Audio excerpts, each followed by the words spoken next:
नागपुरातल्या संकल्प नगरातील साई मंदिरात येते 7 दिवस विविध धार्मिक कार्यक्रमांचं आयोजन करण्यात आलंय। या अंतर्गत आठवड्यातील 7ही दिवशी विविध धार्मिक कार्यक्रम आयोजित होणार आहेत।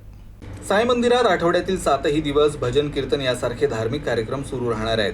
गेल्या 15 वर्षांपासून हा धार्मिक उपक्रम सातत्याने इथं आयोजित केला जातोय। या 7 दिवसात मंदिर परिसरात भागवत कथा, शिवमहापुराण, संतवाणी, रामकथा तसंच छत्रपती शिवाजी महाराज, संभाजी महाराज यांच्या जीवनावर आधारित नाट्यप्रयोग आणि माहितीपर कार्यक्रम सादर केले जातात। या धार्मिक कार्यक्रमाला स्थानिक नागरिकांसह इतर भागातून येणाऱ्या भाविकांचा मोठा प्रतिसाद मिळतो। मोठ्या संख्येने भाविक इथं उपस्थित राहून कार्यक्रमात सहभागी होतात, अशी माहिती आयोजकांनी दिली।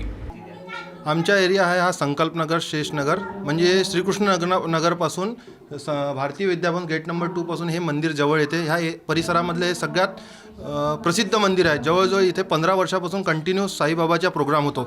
इथे भागवत कथा, रामकथा, शिवपुराण ह्या वर्षी काही नवीनच महाराजांनी ठेवलेलं आहे, जसं संतवाणी, शिवाजी महाराज, संभाजी महाराज, छत्रपती राजाराम महाराज, ज्ञानेश्वर महाराज, नामदेव, निवृत्तीनाथ यांच्यावरची पूर्ण माहिती देत आहे। आणि ह्या प्रोग्रामला वस्तीतील लोकांचा इतका मोठा प्रतिसाद आहे की लोकांना या मंडपमध्ये जागा कमी पडत आहे बसायला।